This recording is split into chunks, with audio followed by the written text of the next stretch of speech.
So hello everyone and welcome to the app report 4. So let's look briefly into the different contents that we are going to talk about. So first we have to talk about the scenarios. So define the scenarios, where do I have to touch in the application and why we take into account that. Second, let's define how each of the scenarios develops in terms of GPU render analysis, memory management, overdrawing, and trading. Then we have to look into how each of these scenarios have problems and strengths in the four elements that I just said. And then we have to look into memory management. So let's talk about memory leaks, how RAM is consumption, and how can we improve that with several dependencies in Flutter. And finally, we are going to talk about trading.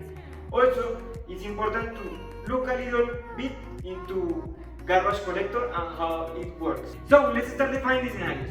So in the first scenario, we want to take a look how the user could interact with the main feature of the app, that is looking into the questions for job interviews.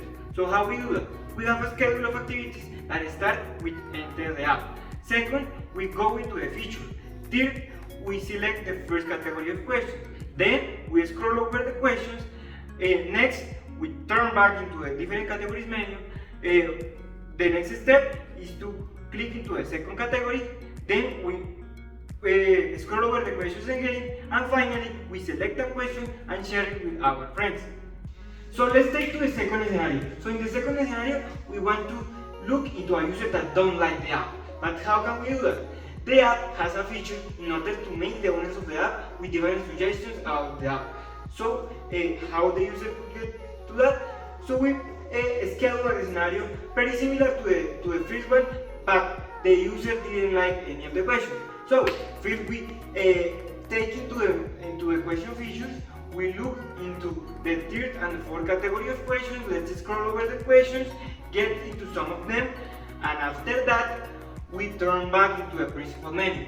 The app has a side menu, so the user needs to get to there and clicks the suggestion button in order to display the Mails app in order to do the suggestion. So now let's analyze each of the scenarios, but how can we analyze them? Since the app is made in Flutter, we can use Flutter DevTools. So in Flutter DevTools, we can manage 4 elements that we ask for analyze. So first, GPU rendering analysis. For GPU rendering analysis, we use a menu of CPU provider. The CPU provider menu let us know how each of the objects are built or deleted from the CPU. So let's talk about the first scenario. In the first scenario, objects are created and deleted very quickly, and only the scheduler is still in the CPU across the execution. In the second scenario, we notice that there are many objects that keep in memory and keeps in CPU for a very long time. That is the case, for example, of the WebSockets. Now let's talk about overdrawing. What is overdrawing? Overdrawing is a problem in several apps related in how the objects are displayed in the screen, how the layers are managed in the screen. So in terms of Flutter apps, we can use an element that is called Flutter Inspector. In Flutter Inspector, we can see how each of the objects are displayed in the app. So let's talk about the first scenario. In the first scenario, the user interacts the most with the main feature of the questions. So this feature has not many problems of overflowing the app, but in the second scenario, we do have some problems. The problems are related with the side menu. The side menu is displayed over the first menu. It didn't affect how the user interacts with the app because it doesn't have any overflowing errors or any black and yellow errors displayed. So let's talk about memory management. In terms of memory management, Flutter DevTools have a menu of memory when you can see charts, how the garbage collector works, and how each of the classes uses the memory. So in terms of that, let's talk about the first scenario. The first scenario is characterized because it wastes 70 megabytes of memory. The second scenario only wastes 30 megabytes. So now let's talk about trading. In terms of trading, Flutter DevTools doesn't have a menu specialized of trading because Flutter is not a standard that uses many threads. Flutter is single threaded. So how can we talk about threading and concurrency in Flutter? We usually talk about asynchronous functions and futures, but those are not displayed in any of the menus of Flutter DevTools. So we find a specific tool that is very interesting that is called Flutter isolates. So isolates are threads, but normally that only works with one thread. So what happens with the scenarios that we talk about? So in the first scenario, that is just interacting with the main feature of the app, we only have one isolate that is displayed. And also in the second scenario, that is a different case, because since we interact with external services just as the main, and this is an asynchronous function, it creates a second isolate. So we can talk about something like two threads. So now let's talk about the problems and strengths of each of the scenarios for the 4 elements of analysis. So first, GPU rendering analysis. In terms of GPU rendering, in the first scenario we have the strength that we talked before, that is that it creates and eliminates the objects in the CPU pretty quickly. But the problem is that the CPU is always repainting some of the components that are called composite child, and that might be a problem.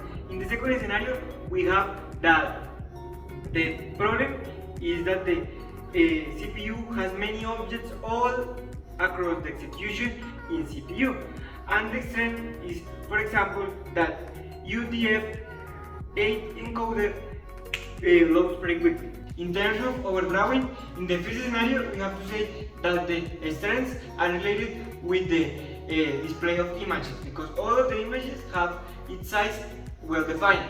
But in case of the banners of text, they are not restricted in terms of height, so that might be a problem. In the second scenario, we have similarly things in the side menu. So the icons of the side menu are well sized in terms of height and width, but in terms of the text banners, they are always unrestricted in terms of height. Now let's talk about the memory management. So first, identify the memory leaks. In the first scenario, we have two memory leaks. First, the retain reference. In terms of the composite child elements, they are always in the CPU and in the memory, and we can release them. And second, we have the high usage of memory in the views. So there are almost 128 elements always in the CPU. In the second scenario, we have pretty the same problems. So first, retain reference. In terms of the WebSockets are always in CPU across the execution. And second, we also have almost 128 elements in the CPU all across the execution. Now let's talk about RAM consumption.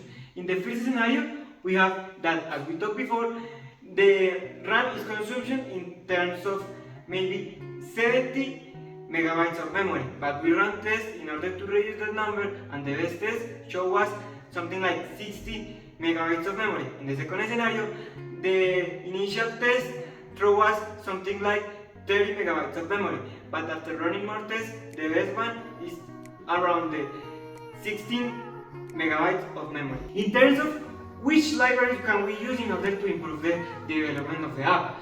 So in terms of memory, we can use a library of Flutter that is called Leak Detector. Leak Detector is specialized in identifying some of the memory leaks that the app has and improve them all across the execution. Now we have to look briefly into how the garbage collector works in each of the scenarios. So in the first scenario, we have to say that the garbage collector uses heap dumps.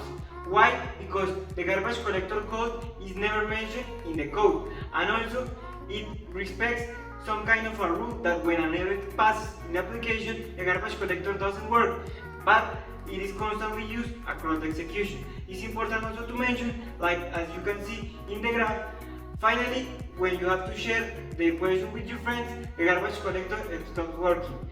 And in the second scenario, we have to say that the garbage collector also works with heap dumps.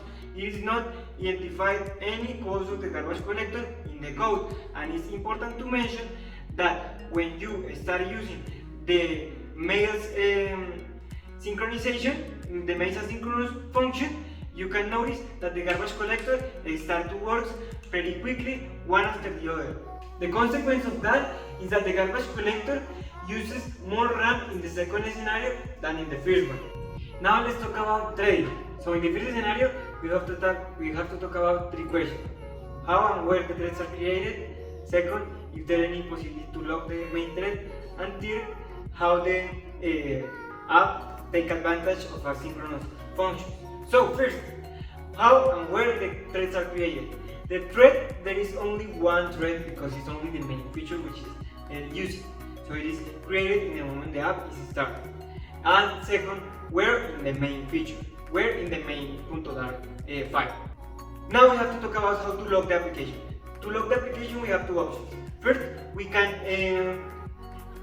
delete an element that the app uses, so when it means something that is searching, the app gets locked. And second, we can start getting some requests to the app, and the app eventually gets flooded. But why the app doesn't get flooded? So let's talk about features. Remember that we talked about that how to handle concurrency in Flutter is with features. So in spite of not using many threads, the app doesn't get locked because it uses feature to guarantee that it's not locked the app. So in the second scenario, you have a completely different scenario. Why? Because in this scenario we have two threads, two isolated. But why? Because we use an asynchronous function in order to connect to an external service that is the mail. So it's not the principal feature of the main thread which is working with the mail. It's a second isolate. So now we have to talk about the two scenarios. So how can we lock the app? Also, if we have the main thread, we can lock it with a missing element or with many requests. We also talk about that the many request scenario is not feasible because we have features implemented in the app. But in the second scenario, we can't lock the second thread. Why? Because the second thread also works with the WebSocket and the mail application. So it can be blocked in just a fraction of seconds that this thread works with the mail application.